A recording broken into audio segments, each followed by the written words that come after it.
नमस्कार मैत्रिणींनो, आज आपण बघणार आहोत गुळाचा मऊसर मोकळा आणि दाणेदार शिरा। यापूर्वीही मी शिऱ्याची एक रेसिपी अपलोड केलेली आहे आणि त्याला तुम्ही भरभरून प्रतिसाद दिला। ती सर्वांनाच आवडली, पण बऱ्याच जणांचा कमेंट आलेल्या होत्या की आम्हाला गुळाचा शिरा दाखवा म्हणून। तर त्यासाठी आज मी ही रेसिपी अपलोड करते आणि तुम्ही पहिल्या वेळी बनवत असाल ना, तर माझ्या पद्धतीने बनवलं तर तुमची रेसिपी सुद्धा अशीच परफेक्ट होईल। चला तर मग वेळ न वाया घालवता आपण रेसिपीकडे वळूया। आणि हो, साखरेच्या शिऱ्याची रेसिपीची लिंक मी डिस्क्रिप्शन बॉक्समध्ये देईल, तिथे तुम्ही जाऊन एकदा चेक करून घ्या, तुम्हाला तीही नक्कीच आवडेल। आता शिरा बनवण्यासाठी मी इथे 1 वाटी रवा घेतलेला आहे आणि सर्वात महत्त्वाची आणि खास टिप म्हणजे साखरेचा शिरा बनवतो त्यावेळेस आपल्याला बारीक रवा किंवा चिरोटे रवा घ्यावा लागतो आणि गुळाचा शिरा जर बनवायचा असेल तर त्यासाठी थोडासा जाड रवा किंवा लापशी रवा घ्यायला पाहिजे। म्हणजे हे बघा, अशा पद्धतीने जाड रवा ह्याने गुळाचा शिरा फार छान लागतो, ही टिप लक्षात ठेवा। ह्यानेच तुमचा शिरा अगदीच परफेक्ट बनेल। तुम्ही जर गुळाचा शिरा बनवत असाल ना, त्यासाठी बारीक रवा घेतला ना तर तो अगदी चिकट बनेल आणि दाणेदार बनणार नाही। त्यासाठी जाडच रवा वापरा, ही आपली सर्वात महत्त्वाची टिप। आता रवा बनवण्यासाठी मी इथे 7-8 बदाम, 7-8 काजू आणि 2 हिरव्या वेलच्या घेतलेल्या आहेत। सर्वात प्रथम आपण बदाम आणि काजूचे काप करून घेऊ आणि हिरवी वेलची थोडीशी कुटून घेऊया, अगदी सालासगट। मला सालासगटच हिरवी वेलची आवडते। अशी तयारी झाली की त्यानंतर एक पातेलं घेऊया आणि आता सर्वात प्रथम त्यात ज्या वाटीने आपण रवा घेतलेला होता त्याच वाटीने 1 वाटी गूळ घेऊया। गूळ तुमच्या आवडीनुसार किंवा तुम्हाला कितपत गोड हवंय त्यानुसार तुम्ही थोडंसं कमी जास्त करू शकता। नंतर त्याच वाटीने 2.5 वाट्या आपण पाणी घेऊया। 2.5 वाट्या पाणी हे परफेक्ट आहे 1 वाटी शिऱ्यासाठी, म्हणजे 1 वाटी रव्यासाठी। हे बघा, ही पहिली, ही दुसरी वाटी झाली आणि यानंतर मी पुन्हा अर्धी वाटी घेणार आहे। अशा पद्धतीने 2.5 वाट्या आपण पाणी घेतलं। आता गूळ आणि पाणी गॅसवर ठेवूया आणि छान त्याला उकळ काढून घेऊ। पाणी छानपैकी खळखळून उकळलं आणि गूळ वितळला की यावरती झाकण ठेवून आपण हे पाणी दुसरीकडे ठेवूया आणि गॅसवरती आता एक कढई आपण तापायला ठेवूया शिरा बनवण्यासाठी।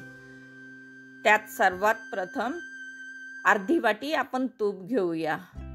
म्हणजे मी सुरुवातीला चमच्याने टाकत होती, पण नंतर ठरवलं की अर्धी वाटी, म्हणजे अर्धी वाटी लागेलच आपल्याला तूप।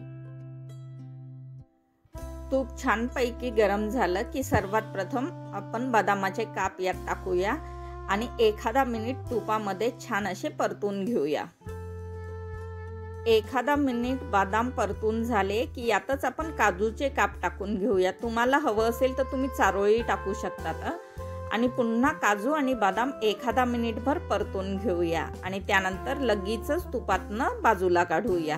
फार जास्त वेळ लागत नाही काजू आणि बदाम तळण्यासाठी, पण तुपामध्ये असे जर आधी बदाम आणि काजू तळून घेतले ना तर खाताना ते छान असे क्रंची लागतात, त्यामुळे मी आधीच तळून घेते। आता हे आपण तुपातनं बाजूला काढून घेऊ आणि थोडंसं अजून एक्स्ट्रा आपण तूप टाकून घेऊया, अगदी 2 ते 3 चमचे। तूप पुन्हा आता व्यवस्थित कडकडीत तापू द्यायचं आणि त्यानंतर आपलं तूप तापलेलं आहे की नाही त्यात चिमूटभर रवा टाकून चेक करून घ्यायचं आणि त्यानंतर रवा छान फुलून वर आला की संपूर्ण रवा एकाच वेळी टाकायचा। आता इथे दुसरी टिप लक्षात घ्या, बरेच जण काय करतात की थंड तुपामध्ये रवा टाकतात। याने काय होतं की रवा पूर्णपणे तूप शोषून घेतो आणि आपल्याला खूप एक्स्ट्राचं तूप टाकावं लागतं आणि हे मी आधीच्याही व्हिडिओमध्ये सांगितलेलं आहे। जर कडकडीत तुपात तुम्ही रवा टाकला ना तर त्या मानाने आपल्याला बऱ्यापैकी कमी तूप लागतं। ही आपली दुसरी आणि महत्त्वाची टिप।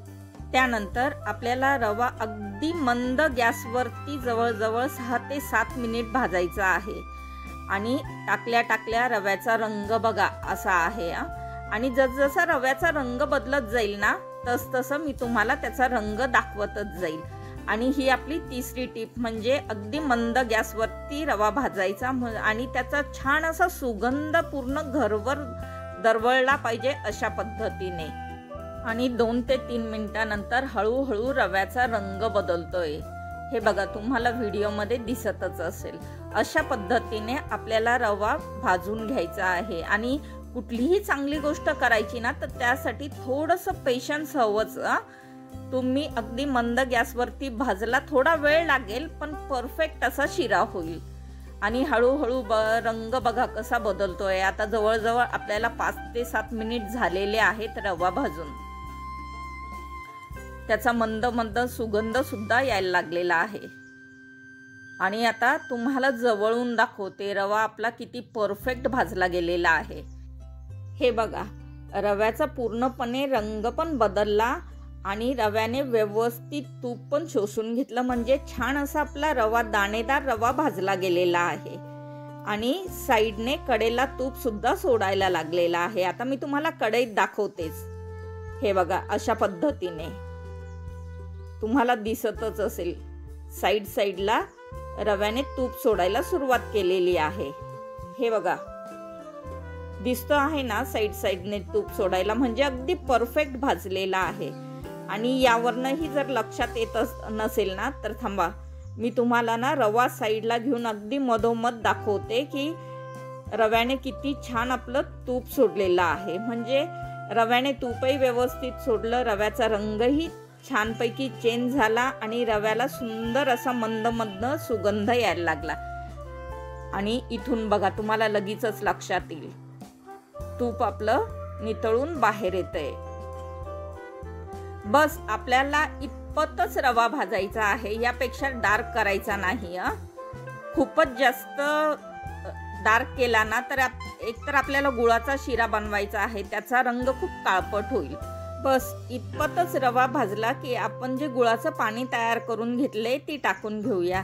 आणि हो, ते एकाच वेळी नाही टाकायचं, 2 ते 3 वेळा करून टाकायचं। एकाच वेळी टाकलं ना तर रवाही गरम आहे आणि पाणीही गरम आहे, अंगावर उडण्याची शक्यता असते। त्यामुळे 2 ते 3 वेळा हळूहळू करून पाणी टाकायचं आणि जपून टाकायचं, ही काळजी घ्यायची। आता मी संपूर्ण पाणी यात टाकून देते। त्यानंतर आपण कुटलेली वेलची टाकूया। आणि हे बघा मी सालासकटच टाकली आहे, तुम्हाला साल नको असेल ना तर तुम्ही ते काढून टाकू शकता, पण मला साल आवडतं शिऱ्यामध्ये त्यामुळे मी अशी टाकून घेतली। आणि आता ह्याला रवा नाही शिराच म्हणता येईल पाणी टाकल्यानंतर। पुन्हा एकदा व्यवस्थित एकत्र करून द्यायचं। तुम्हाला आता पाणी जास्त वाटत असेल पण आपला संपूर्ण रवा हे पाणी शोषून घेईल। व्यवस्थित सर्व जिन्सा एकत्र झाल्या की यावरती झाकण ठेवूया आणि 2 ते 3 मिनिट छानपैकी वाफ काढून घेऊया।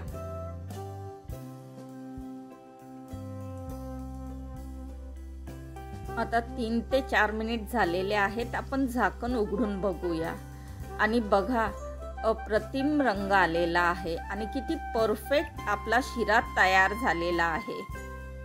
हे बघा अगदी मऊसर आणि छान मोकळा दाणेदार, प्रत्येक दाणा छान असं पाणी शोषून फुललेला आहे आणि खूपच मऊसर झालेला आहे। सुगंध सुद्धा खूप छान दरवळतोय। तुम्हाला हा व्हिडिओ कसा वाटला मला कमेंट बॉक्समध्ये नक्कीच कळवा। आणि हो, तुम्हाला जर हा व्हिडिओ आवडला असेल ना माझ्या चॅनलला प्लीज लाईक आणि सबस्क्राईब करा। शेजारी जे बेल आयकॉनचं बटन आहे ते नक्कीच प्रेस करा, म्हणजे इथून पुढच्या सगळ्या रेसिपींचं नोटिफिकेशन सर्वात आधी तुम्हाला येईल। आणि हो, कमेंट करायला प्लीज विसरू नका। कमेंट तुम्ही त्या मानाने खूपच कमी करतात। तुमच्या कमेंट बघूनच आम्हाला पुन्हा नवनवीन व्हिडिओ टाकायला चांगलं वाटतं। तर पुन्हा एकदा सांगते की प्लीज कमेंट करा। आता आपला परफेक्ट असा शिरा तयार झालेला आहे आणि दिसायला खूप अप्रतिम दिसतोय। हा खाण्यासाठी तितकाच चांगला लागेल। तुम्ही जर पहिल्या वेळी बनवत असाल ना अशा पद्धतीने बनवला तर तुमचा शिरा सुद्धा गुळाचा अशाच पद्धतीने परफेक्ट होईल। आता आपण यात तळलेले बदाम आणि काजू टाकून घेऊया आणि पुन्हा एकदा व्यवस्थित एकत्र करून देऊ आणि सर्विंग प्लेटमध्ये काढून घेऊया। आता गॅस बंद करते आणि सर्वात प्रथम नैवेद्य दाखवून एका सर्विंग प्लेटमध्ये हा शिरा काढून घेते। आता पुन्हा भेटूया अशाच एखाद्या नवीन व्हिडिओमध्ये, अशाच एखाद्या मस्त आणि झटपट रेसिपी बरोबर। तोवरती बाय बाय।